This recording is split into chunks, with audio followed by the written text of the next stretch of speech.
My name is Stephen, USSR Robinson, and thank you for watching Sporting Icons.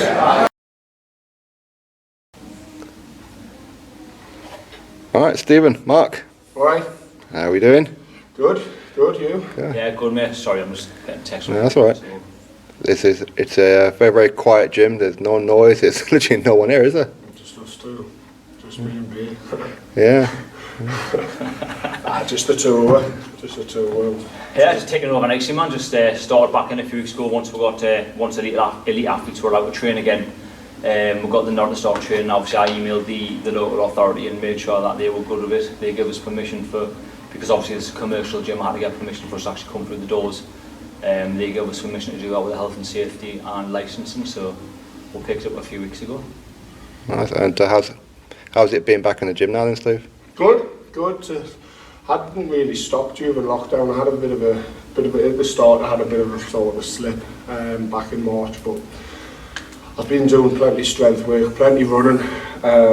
Mark's been messaging and ringing daily, making sure I was, not exceeding weight, and I was training. I was sending him all my runs through Strava, and we just had to make the best of a bad circumstances. So, as I say, coming back into training, the first pad session, obviously I was a bit, I sort of was falling short a bit, but fitness wise and stuff, everything sort of come back within a week. This is we've just finished the second week, so everything's getting back to normal, and I feel good. And how is Steve on the pads, Mark?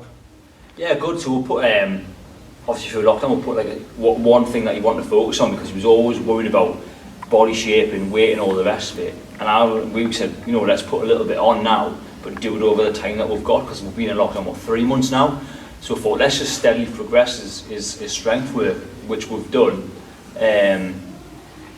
Give him some stuff to take home and do with some bars and some heavier barbell sets to take home and do it, and then got the programme going. And to be fair, he's doing really well with it, and you've put the extra weight on, haven't you, now? Yeah. Got him at 115, and I tell you what, the density, the tension in the shots, it feels to me, I'm feeling them because I've trained him for years now, and the density on the shots is a lot tougher. It's a lot more solid on the shots. He hits hard anyway, but it just feels it's that little bit more solid in the shots now. I personally think I'm going to hurt people a little bit more. Do you feel stronger, Steve? Definitely. I mean, everybody. The last 3 fights I've weighed in at like 107, 109 kilo, which is 16 and a half stone, 16 stone 10. I'm 6'7", so I think a lot of people have been saying for a while you need to put on a little bit weight. You look a bit too skinny. You don't look healthy, kind of thing. My face was sunken in, so we had a talk and we put the weight on. I was a bit dubious starting pads last week whether or not that weight would sort of transition into feeling heavy and feeling lethargic, but it hasn't at all. So I'm glad I've put the weight on, and I feel stronger. I feel as fit. I feel as fast. So if anything, there's only pros from it. There's no negatives come away from it at the moment. So I'm just going to sit in at around about 115. If it comes off naturally during camp, around about 113, that's no problem. I can up my calories and take a bit more. It's adapting. What it's been is like we were talking about the last time was more so if we had like 6 weeks to try and do it, his body probably wouldn't have adapted to it, and he would have been sluggish. It's like any fight, if they're coming up or down weight, you've got to have a little bit of transition time for your body to adapt to it. And because he's had 3 months to steadily increase the weight and his body's adapted to it, and now we've got time to be doing it on the pads and then sparring, you might feel a little bit sluggish in his first spar or two with the extra weight just getting used, but I say we'll have done enough on the pads anyway that he shouldn't. When he gets back in there at his new weight with that extra sort of strength on there, his body's not going to use more fuel and resources that it would have done if we had just crashed it and put the weight on or put it on the wrong way. So because we've had time to adapt it, I think you're going to see quite a bit of a difference in him when he gets there. Plus having that extra stone, in the clinches and bullying people around and behind the physical punch, I think it's going to cause a big difference. When he's hitting someone and when he's hurling them about the ring, physically, it's quite a lot of weight, isn't it? Well, yeah. Yeah, it is. So what about sparring when you start that? Mark's had some information, I'll let him talk. Yeah, I've just been contacted. So Paul, who's training Simon Vallely, just contacted me this morning. It might be last night he sent the message, but this morning, so I just spoke to him. And they're going to have another week, like us, and then we're looking to start sparring the week after next. That'll be good, because I believe from what he said, Simon's got something at the end of July, early August, which will be like a tune-up fight for the Wardley fight. So I'd like to get him something. I know briefly spoken, Alcester's been in touch, and if he watches this, Al, give us a call, mate. You've got my number. Let's get him out over in Belarus and get him boxing. Yeah, he'll be ready. No problem. He'll be ready for the end of July. Not a problem at all. So if there's something on, then it's over. It's abroad or it's here or whatever. You know, more than happy to go and fight.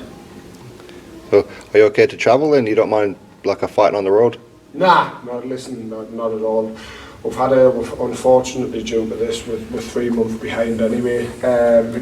Earlier on in the year when we spoke, we had said we won 5 or 6 this year. This has knocked me back 3 months, so isn't I still won 5 or 6 this year? There's still 6 months left in the year, so there's no reason why I can't fight once a month, permitting I don't obviously get any cuts, any daft injuries, which, you know, ideally I won't, hopefully I won't, but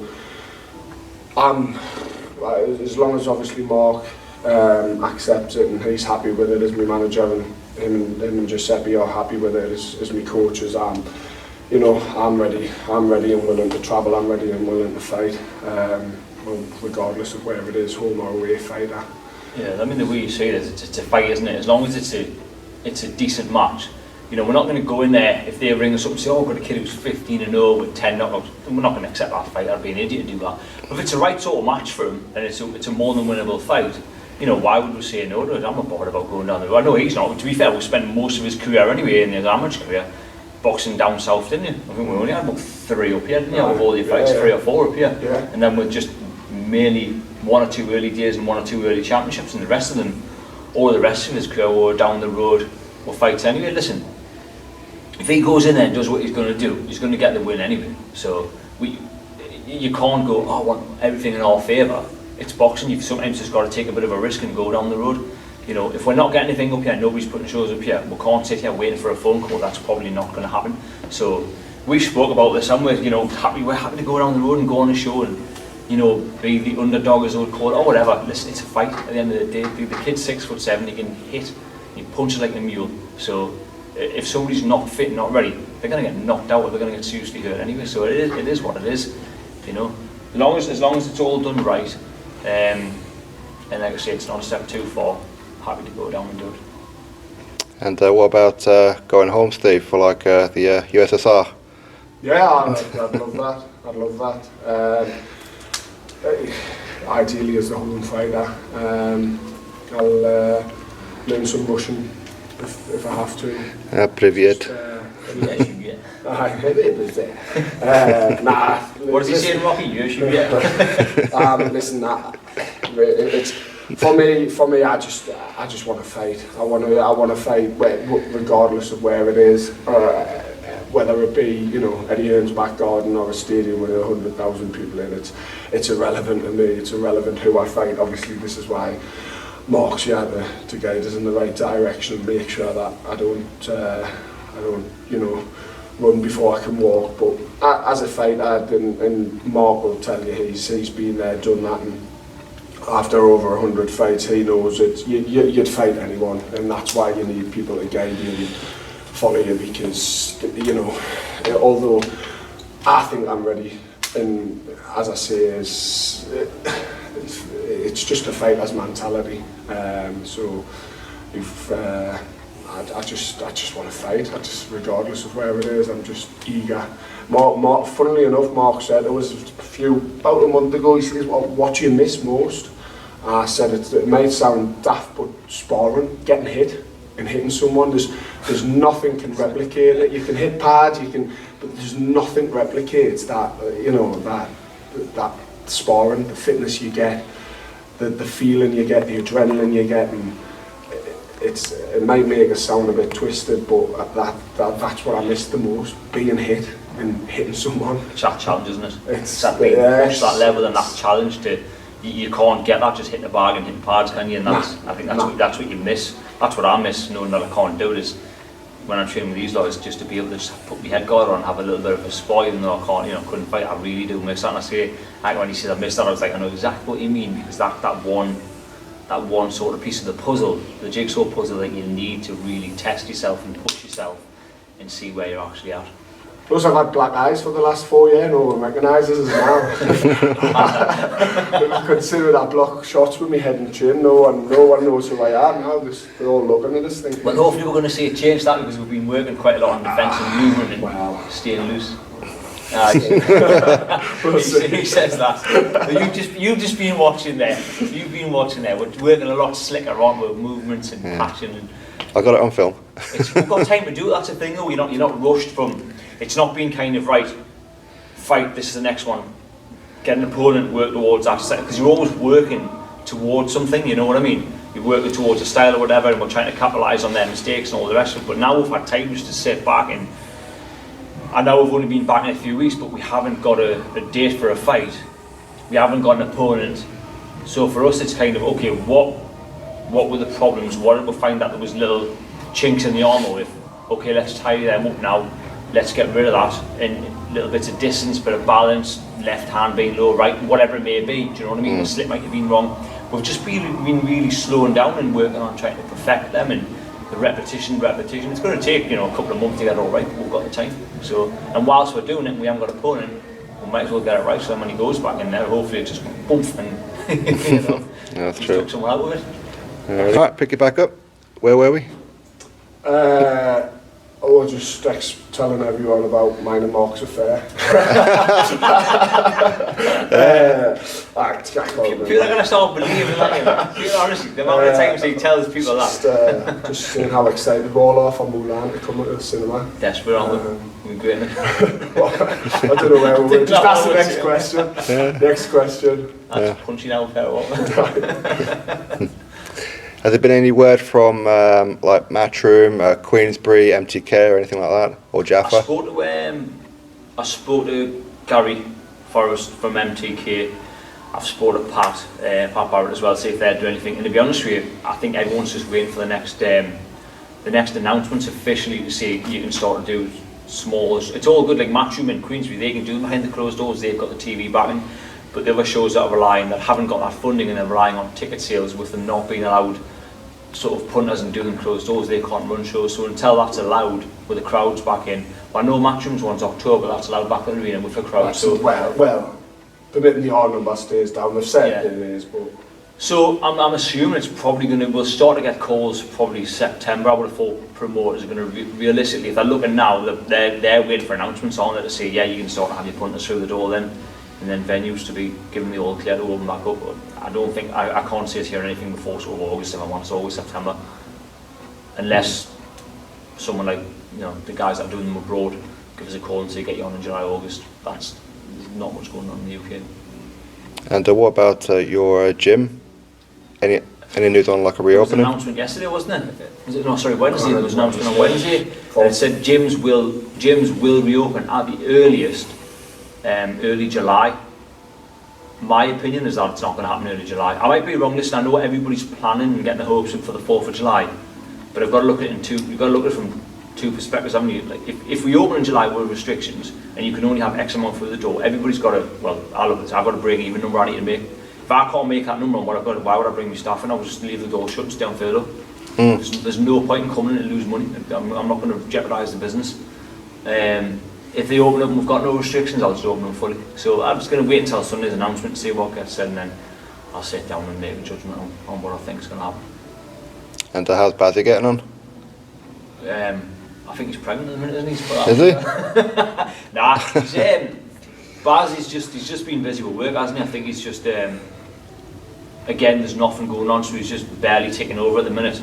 So we've got a bit of work to do with Baz to get his weight down, get him fit again. But again, there's nothing, there's no dates around anything. It's hard to get motivation for him, isn't it?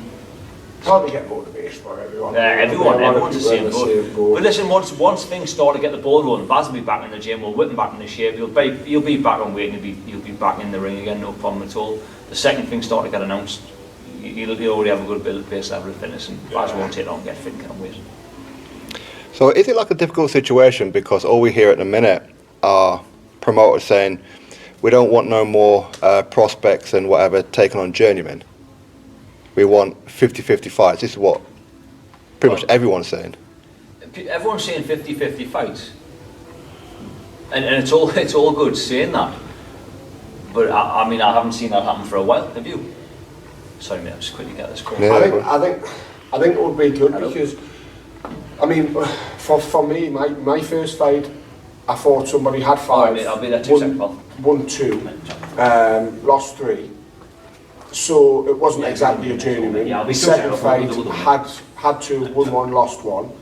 And my third fight was a good journeyman. You know, in Phil Williams. So 2 minutes, I'm just going to get the stuff like this. Correct. Yeah, I mean, I can see where people are coming from when it comes to, you know, when you're 3-4 fights in and you're still fighting someone with 108 losses. Where you going?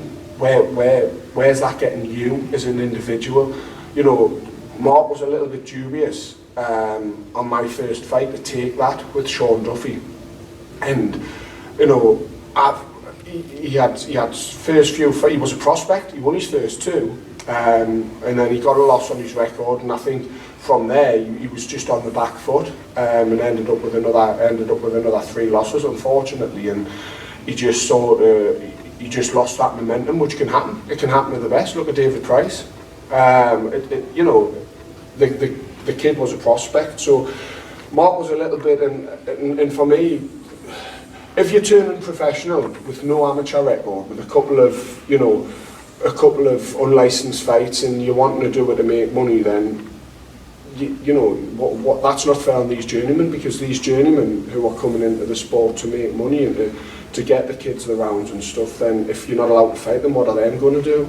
And you need them to you know, to gain confidence, to build yourself up through the rounds. So for people to say that you know, this shouldn't be happening, I think 3-4 fights in, after that, when you see people who are 9 fights in still fighting kids with 100 losses on the record, I think it's disgraceful, and you know, in my opinion, I really do. But for your first 3-4 fights and to build that momentum, to get the confidence, I think it's important, and I think it's important for the journeyman as well, because you know, a lot of people don't have anything other than boxing.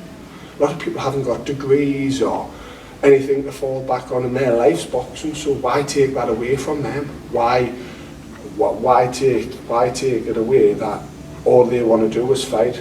And it's unfair on them just as much as it is on the kids who are wanting to work their way up. As I say, 3-4 fights, fair one, but anything after that, if you're still fighting kids with, I'm fortunate enough that I've never sort of fought one of them journeymen as of yet, and to be honest, it's not something Mark would accept. It's just not the path that I want. I had a good amateur, you know, I had a good amateur pedigree, fought, competed for my country and what have you. So for me, it was never. I never wanted to go down that route. But I definitely think it's important for people to go down that route and build confidence and get the rounds in. And as I say, it's important for the journeymen as well, who know nothing more than boxing. So you think that there's too many people who just want to tick over fight, tick over fight, tick over fight? Easy paydays for someone. Might not necessarily be the individual, but the individual's manager. You know, it could be the fact that he's not a very good ticket seller. It could be the fact that he's, you know, the person who's putting on the show, the company who's putting on the show, might not have the money to pay that little bit extra for a good boxer. So it's not necessarily the individual who chooses, but then there are obviously individuals who want mollycoddled, who want to build their way up and be 12-0 with 10 knockouts. And listen, that's up to the individual. That's up to the individual's manager. But for me, and I think Bazzy's been sort of similar to me in a way of the fights haven't been, you know, fights where you look at the record and go, what's the point in watching? He's won that before I've even started. Like I say, the first one, that could have finished me. You know, if I had of getting beat off him, where was I going next? Then the second fighting a Russian, 1 win, 1 loss. Again, you know, I didn't know much about him. There was nothing about him. So again, it wasn't a fight. What you look at and go, well, you know, this is going to be a walk in the park for Stephen. And Phil's obviously, you know, I think he had 24 losses and 3 wins, but he had only been stopped twice. So again, it was a fight where, you know, it wasn't like a walk in the park. And I got the rounds in, which I hadn't done before, so it was good for me. So like I say, that was my 3rd fight. So, you know, I was able to get them 4 rounds, and I was able to go the distance. And I knew that from the fitness that I was able to do that. So journeymen are important in that side of the game, but not after 6, 7 fights in. When you're still fighting these type of people, it's no good. And what do you think of some boxers who are coming out saying, "I'm not fighting unless there's TV and there's a crowd"? Well, again, though, that's how they might perform. You know, I wouldn't criticise them, because if they're unbeaten for, you know, 6, 7 fights, and they know they perform with a crowd, they know that the atmosphere is what gets them going, and that's down to them as individuals. I wouldn't criticise that, because the money might not be right either, though. Do you know what I mean? Without the crowd, the money might not be right. So it could be a financial reason. It could be that they need the crowd to get up for the fight. You know, some people are like, no atmosphere. I can get that. You know, there's always arguments for it, isn't there? I mean, but at the end of the day, if you want to progress in your career, and someone says, well, we're going to give you X for this fight, we're not allowed the crowds behind closed doors, and you just go, yeah, well, you make a judgment. You go, yeah, is it worth it or is it not worth it? You were asking before about the prospects. You know, everybody wanting unbeaten fighters. I mean, to be honest with you, no disrespect, but I've not seen many shows on Sky, wherever it may be, where they've all been. You might have a couple of 50-50 fights, which, you know, you have your title fights on for, but a lot of the undercard is just kids learning, so you can't exactly, you know, a kid that's 5-0 in their career, why are you going to fight another kid that's 5-0 at that point in your career? What's the justification for it? You've got to look at what the benefits are for it. Why is he going to go in against someone who's 5-0 and he's 5-0 right now at that point in the career? Someone's going to lose, which isn't the end of the world, but what are they really going to get for it? Is it an elimination for a title? Does it put you in a better set? At that point in your career, it's not going to. So for me, if somebody rang him with, oh, he's 5-0, will he fight him? That's 5-0. I'm just going to go, well, not really, no. What are we going to benefit from? Give us 10 grand and I will. No, even 10 grand though, do you know what I mean? It's like, yeah, you get it now, but if you lose, you're not going to get that your next fight. You want to be going up the ladder in the right way. So why do it then for cheaper money? Because a lot of promoters will try and get it then when it's cheap money for them. It's cheap, you know, they go, oh yeah, they'll do it. These guys will take the fight. It's a cracking fight. It'll sell loads of tickets, but realistically, you're not going to benefit. If you win it, you go 5-0. You're not going to benefit that much. You're not going to get. It's not going to be an eliminator for a title, is it? You're not going to get a title for the fight.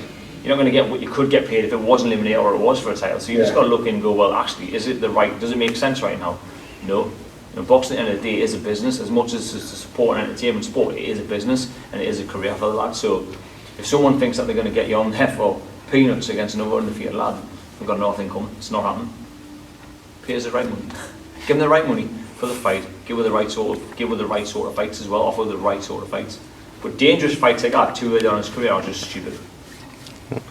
Well, will that be dependent on the opponent's background and that as well, though? Yeah. I mean, if they were like a former Olympian, I mean, why the hell would you? You know? No, but listen, you're going to fight someone like that, and it's going to be for a major title, isn't it? You want them to learn the trade, you want them to get up there. Why, you know, you've got everything. If you're going in against a former Olympian, ideally, you know, the way it looks is they're going to be signing with a big promotion company. They're going to be the home fighter. And let's be honest, you've got to get a knockout to just get a draw against someone like that. You know what I mean? That's just telling the truth on the matter. You're not going to get, unless you totally twat them, you're not getting a decision. Yeah. We've been there at the ABAs. Yeah. Do you have any kind of like ideal time scale for when you want to be fighting for the English or the area or anything like that? I'll fight tomorrow for the English title. I knew that was coming. That's why he's there, because Listen, when you hear manners and says, yeah, there's a fight in the back of the hay barrels in the back garden for the English title. Do you want it? I'll say yeah tomorrow. So for time scales, again, that's down to me coach and manager. I mean, to be fair, the time scale on that isn't. We can't say it'll be 6 months, 9 months, 12 months, 18 months. It's got to be. He's got to maybe have one more 4-rounder, right? He's then got to have a couple of 6-rounders and just get used to those rounds, and probably one 8-rounder. That was the ideal form. Platform was four rounders, 2 or 3 6-rounders, get one 8-rounder, and then you've got used to the distance. Then when you've done that, he's not a 4-round fighter anyway. So once you start to step up, well, he's past it, because you can see in the way that Stevie's training now when he's coming in and he's sparring. When you first turn over with the pros and start to get, in your last season as an amateur, it was hard to get all them rounds in, the 6 rounds, all that rest. But when you start to get pro, you get used to the 3-minute rounds, you get used to the longer rounds, you slow your pace down, you're setting shots more. So you became a lot more accustomed to it. And it's the same when you're going through your career. You can't just jump from. You can do it. Don't get me wrong. You can do it. You can jump from a 4 or 10 round and no problem at all. But then it's your body clock and your whole time and everything. Your body's adjusting to going through when to up your pace, when to down your pace, when to take that little breather between the round. You kind of adjust to it and you get more seasoned and experienced for that. So yeah, we could jump up to an 8-rounder as next fight. You would do it no problem at all. But then, is he ready to stay and continuously fight 8 and 10 rounds? Let's just get him there. So when he gets up there and he fights for it, he's well-rounded and he's had everything come at him. So he performs for the 10 rounds rather than just we can get through the 10 rounds at a decent pace. Will he be able to perform there and be educated when he does it? So to answer your question, I want to be fighting for the title April next year. That's the answer. Well, it could be sooner, it just depends. Is that the heavyweight world title, yeah? The WBC one, yeah?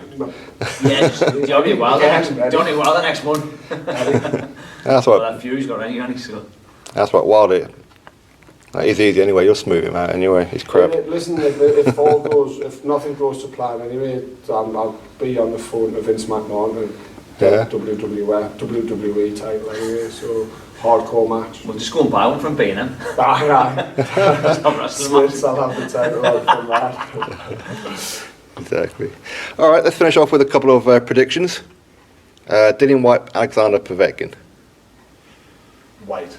I'll probably go White on that one then. Definitely White. Okay. Fury Wilder Part 3. Fury. Yeah, knockout or points? Probably knock him out again. Yeah. I think he's got his number now. I think he was, yeah. Especially he says he put that extra weight on as well, so he could knock him out. And he's too educated. He hurt in the first fight, didn't he, as well? He just didn't get in there, even though he got knocked down. He's too educated. He's just unbelievable. Stoppage again. I would say probably twat him again. I like Fury's mint. Yeah. Your towel will come in again, you reckon? Sorry? You think the towel will come in again? Yeah, we'll see. I could see him get inside his head again and just playing all the mind games with him that he did, and then just going in and performing the way that he did. He's got his number, he's seen the flaws in Deontay Wilder, and unless Deontay Wilder makes major adjustments to it. He's got that punch, but if he doesn't make the adjustments, you can see the same thing happening again, can't you? And he's got the 3-meter arms. Golden gadget.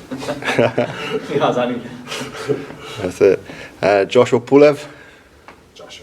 I think Joshua will beat Pulev like that. Do you think that a lot of people are maybe sleeping on Pulev?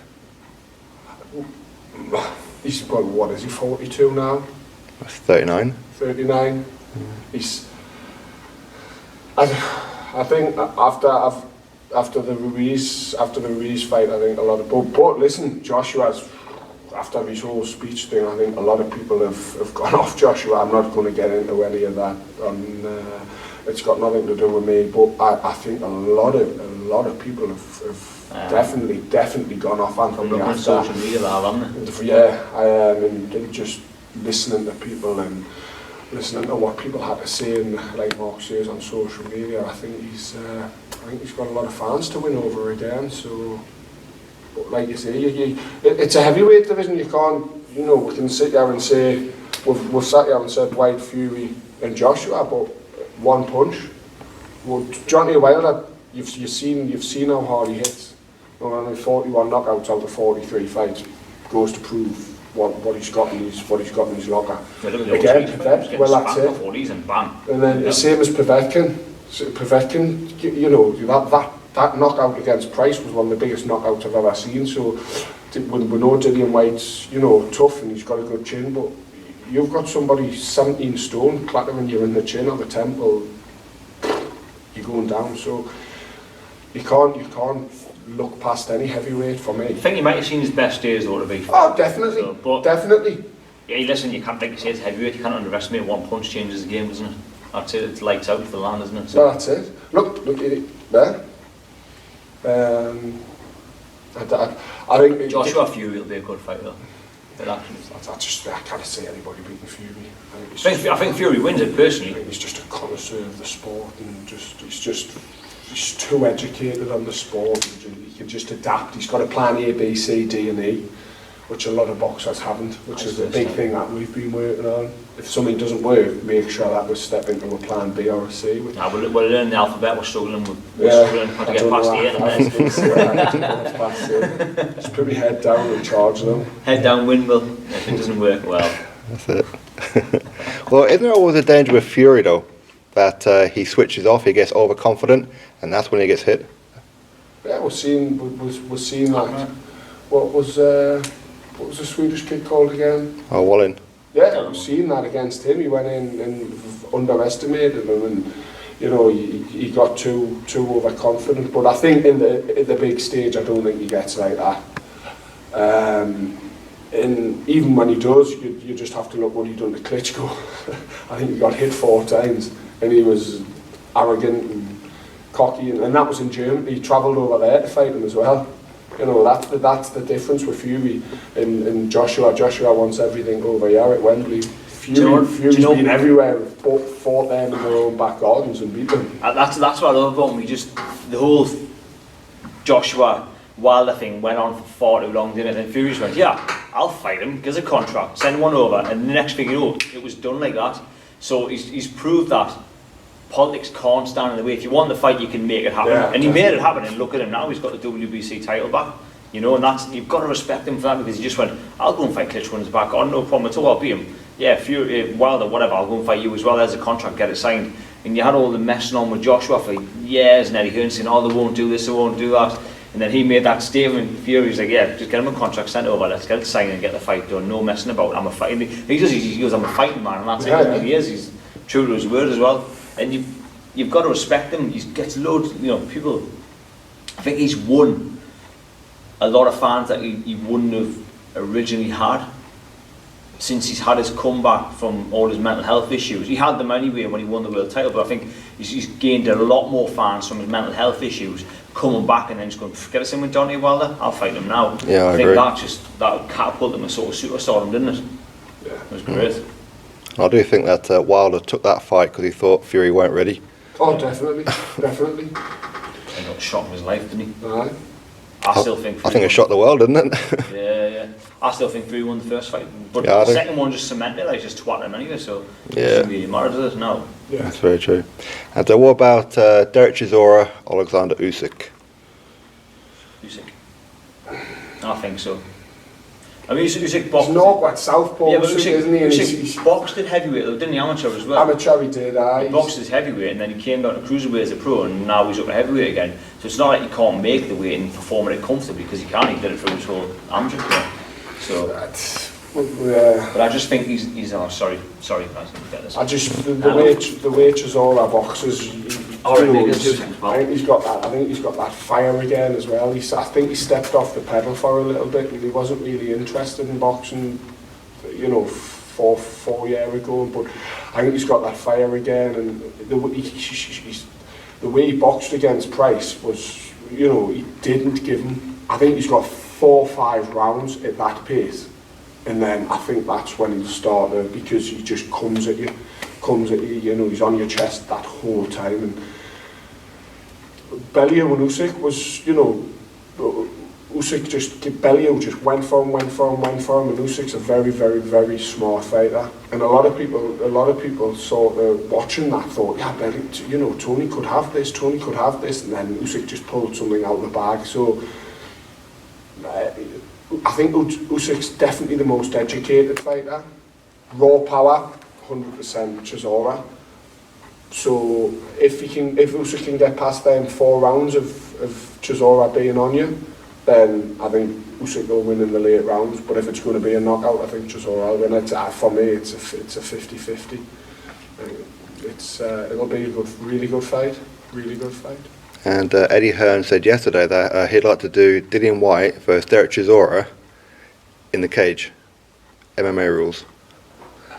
It's again though, that's just a money making thing, isn't it? I mean, everybody's going to pay for that. MMA people will pay for it, boxing fans will pay for it, and you just, you know, when there's a few, the Khabib's meant to have been fighting people, and obviously we're seeing it with Floyd Mayweather.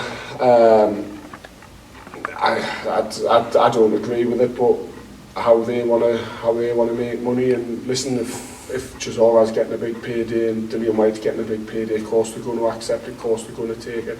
Someone rang me and says, would you fight such and such in the cage? Then of course I would. If the money's would you do it, would you? Yeah. Is that something that you think about doing? If the money's right, 100%. Yeah. 100%.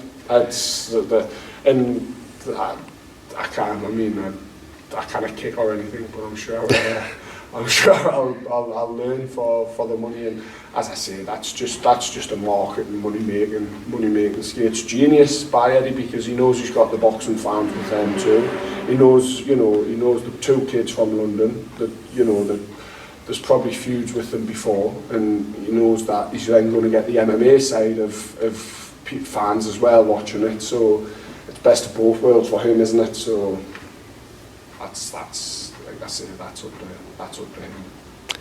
Well, it's all exciting times ahead, isn't it? That's it. That's exactly what it is. I think everything's just going to, from sort of July, August time, I think it's just going to, you know, you just have to. I think the Man City Arsenal game the other day had the most. People just miss sport. It doesn't matter what sport it is.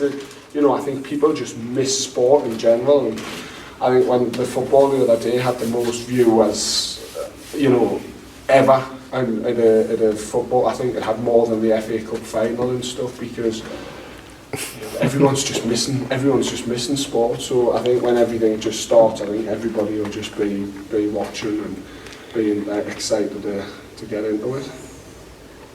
So we're still waiting for news for the Newcastle takeover, aren't we? Yeah, well, it's like dragging on, isn't it? Yeah, it's all politics. I think it's all to do with Saudi's rights and Saudi's views, and not just they don't want Newcastle to be. No, it's all politics. Richest club in the world, but it is all politics. But there's been a third offer from an American, which happened 2 days ago, which will put things on the back burner a little bit. But hopefully, as long as Mike Ashley's out, I'm not bothered who takes over.